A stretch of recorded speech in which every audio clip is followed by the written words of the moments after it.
Perfect, I said, staring at my reflection in the bathroom mirror, my voice steady despite the chaos erupting in my chest. Dark brown henna stains covered my face in crude, permanent patterns, deliberate marks my own parents had drawn while I slept. My name is Alexandra, and at 22, I just discovered how far my family would go to keep me from overshadowing my younger sister's college graduation. The henna they used wasn't the temporary kind used for beautiful traditional designs. It was a black market permanent dye, known for leaving lasting scars. My mother stood in the doorway, arms crossed, a satisfied smile playing on her lips. Now you won't be a distraction at Sarah's graduation ceremony. You know how sensitive she gets when people pay more attention to you. I touched the dark patterns on my cheeks, forehead, and chin. They had planned this carefully. The graduation was in 3 days, and these marks would take months to fade, if they ever did. My perfectly clear skin, which had helped me build a successful modeling career alongside my studies, was now marred with irregular patterns. You'll thank us later, my father added from behind my mother. Family harmony is more important than your vanity. Sarah needs this moment to shine. I thought about all the times they had diminished my achievements to protect Sarah's fragile ego. When I made the dean's list while working part-time as a model, they didn't tell anyone because Sarah was struggling with her grades. When I landed a major campaign with a luxury brand, they asked me to postpone the billboard release because Sarah had just been rejected from her dream internship. But this permanently marking my face while I slept, this was different. Did Sarah know about this? I asked, still examining the marks in the mirror. Of course not, my mother scoffed. She's too kind-hearted. She would have tried to stop us. But she'll be grateful when all eyes are on her achievements instead of your face. I turned to face them, and something in my calm expression made my mother's smile falter slightly. They expected tears, hysteria, maybe even threats. Instead, they got complete composure. You're right, I said, pulling out my phone. This is perfect timing, actually. I have a meeting with my modeling agency today. My father's smug expression wavered. You can't go to the agency looking like that. Just take a break until it fades. I smiled, snapping a few selfies of my marked face. Oh, I'm definitely going. In fact, I'm going to document everything. The marks, how I got them, who did this to me. Everything. My mother's face paled. Alexandra, don't be dramatic. We did this for your sister. No, I replied, my voice ice cold. You did this for yourselves. You've always been jealous of any attention I receive. This isn't about Sarah, it's about control. I grabbed my bag and car keys, watching their confidence crumble as they realized I wasn't going to hide away as they planned. Where are you going? My father demanded. First, to the police station to file a report for assault, then to my agency. After that, maybe I'll visit Sarah at her apartment. I wonder how she'll feel knowing what you did to her overshadowing sister. You wouldn't, my mother gasped. It would ruin her graduation. I'm not the one who ruined anything, I said, walking past them. But don't worry, I'll make sure my scars tell the perfect story. As I drove to the police station, my phone kept buzzing with their messages. Please come home, we can discuss this. Think about your sister. Don't do anything rash. They had no idea that while they were busy plotting to mar my face, I'd been making plans of my own. 3 months ago, I discovered their group chat discussing ways to handle the attention problem. At Sarah's graduation, I'd seen the messages about permanent henna, the discussions about doing it while I slept. Instead of confronting them, I'd started gathering evidence. Screenshots of their conversations, recordings of their late-night plotting, even security camera footage I'd secretly installed in my room. They thought they were so clever, but they didn't know I'd been 2 steps ahead the entire time. I pulled into the police station parking lot, touching the marks on my face again. My parents thought they were writing a story of submission on my skin, but they had no idea they were actually creating the perfect canvas for my revenge. These scars wouldn't tell their story of family harmony. They would tell mine of survival and justice. The next 3 days would change everything, but not in the way my parents had planned. They wanted to dim my light to make Sarah shine brighter. Instead, they'd given me exactly what I needed to expose the darkness they'd been hiding all these years. I stepped out of my car, head held high, permanent marks and all. Let them think they'd won. Their victory would be as permanent as the henna they used on my face. The police station was quiet that morning as I filed my report. Detective Martinez's face darkened as I showed her the evidence, screenshots, recordings, and photos of my freshly marked face. "This is assault," she said firmly, documenting everything. "And the premeditation makes it worse." My phone kept buzzing. My mother's latest message read, "We did this because we love you and Sarah. Please don't ruin everything." I silenced the phone and headed to my next stop, Platinum Modeling Agency. Lisa, my agent for the past 3 years, gasped when she saw my face. Before she could speak, I pulled out my laptop. "Before you drop me, I have a proposal," I said, opening a presentation I prepared weeks ago. A campaign about survival, about turning scars into strength. Lisa leaned forward, her initial shock transforming into interest as I explained my vision. "You knew they were planning this?" she asked, scrolling through my evidence. "I found out 3 months ago," I replied. "Instead of stopping them, I decided to use it. These marks tell a story, just not the one they intended."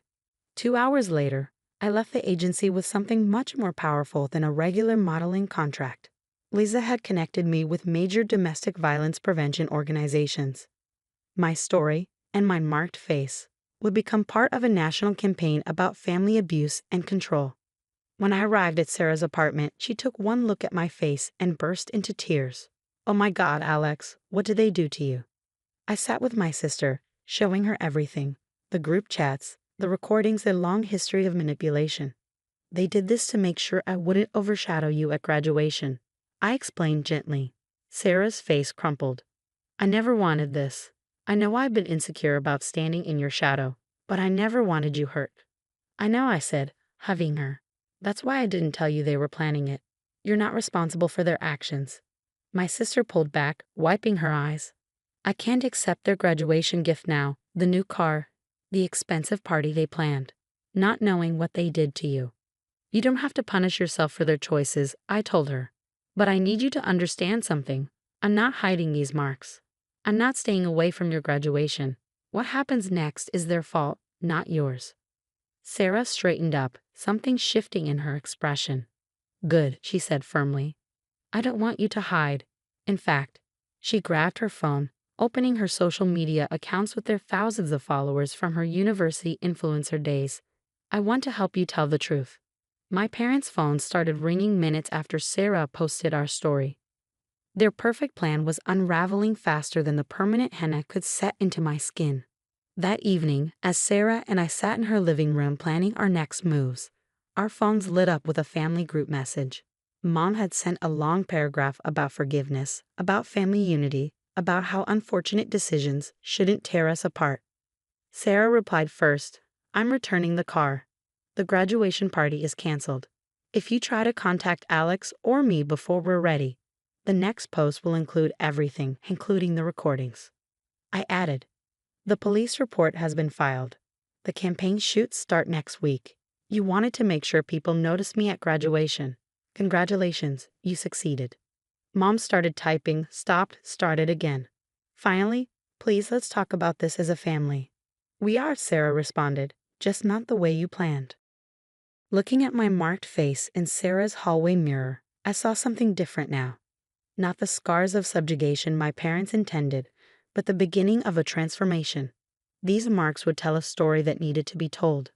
About family abuse disguised as protection, about control masked as love.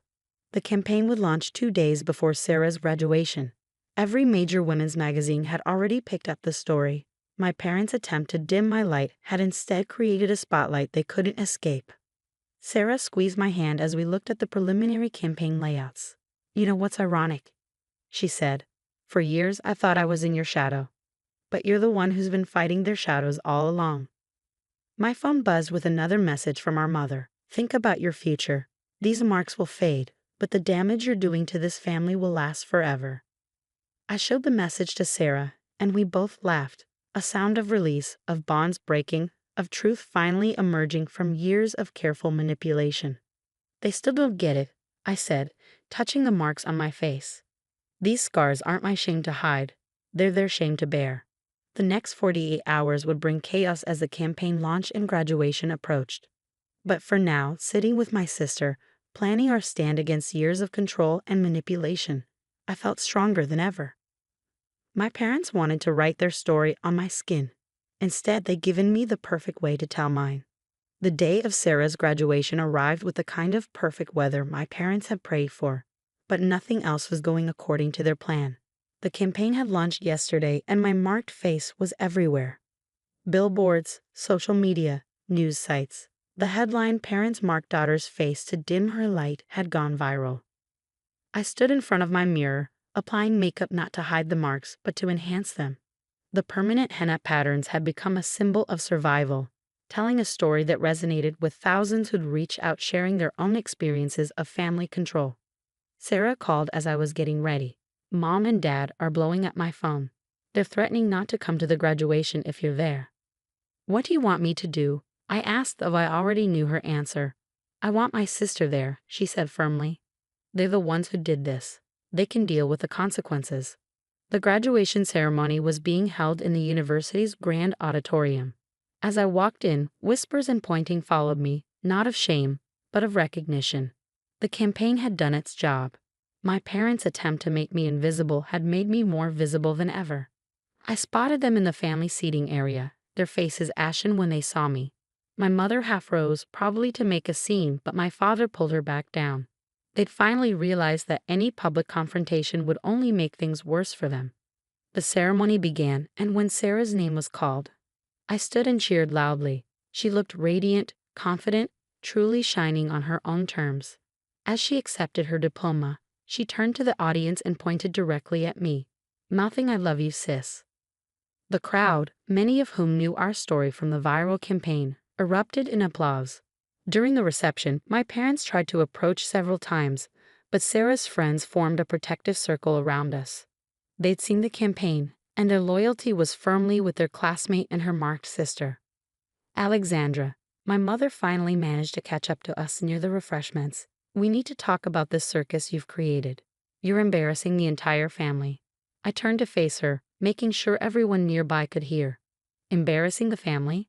Like marking your daughter's face while she slept." "We did it because we love you both," she hissed, trying to keep her voice down. Sarah stepped between us. "No, Mom. You did it because you're controlling and abusive. Love doesn't leave scars." Our father appeared, his face red with suppressed rage. "Both of you outside. Now." Actually, came a voice behind them. "They're staying right here."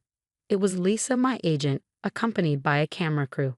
"We're documenting the graduation for the campaign's next phase. Would you like to make a statement about why you marked your daughter's face?" They backed away, finally understanding the magnitude of their actions' consequences. Their perfectly crafted image of a loving family was shattered, replaced by the truth they tried so hard to hide.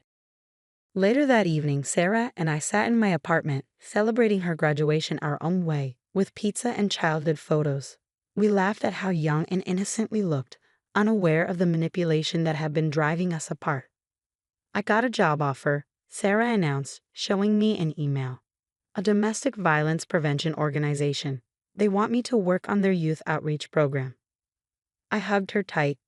Look at us, both turning their plans upside down. My phone pinged with a message from Lisa. The campaign had reached over 10 million people in just 2 days. Organizations worldwide wanted to share our story. The marks on my face would fade eventually, but the impact they made would last. They thought they were writing their story, Sarah mused, touching one of the marks on my cheek. "But you turned it into your manifesto." A final text came from our mother. "When you're both ready to apologize and put this unfortunate incident behind us, we'll be waiting." Sarah and I looked at each other and burst out laughing. They still didn't understand. There was no going back, no putting this behind us. Their actions had transformed not just my face, but our entire family dynamic. The marks they'd drawn to dim my light had instead illuminated their darkness. Every scar told a story of survival. Every pattern revealed a truth they tried to hide. They wanted to make me invisible at Sarah's graduation. Instead, they made our story impossible to ignore. As Sarah and I posed for a selfie, our smiles genuine and free, I thought about how their plan had backfired spectacularly. They'd wanted to write their control on my skin, but instead they'd given me the perfect canvas to showcase my strength. The story wasn't over, it was just beginning. And this time, we were the ones holding the pen.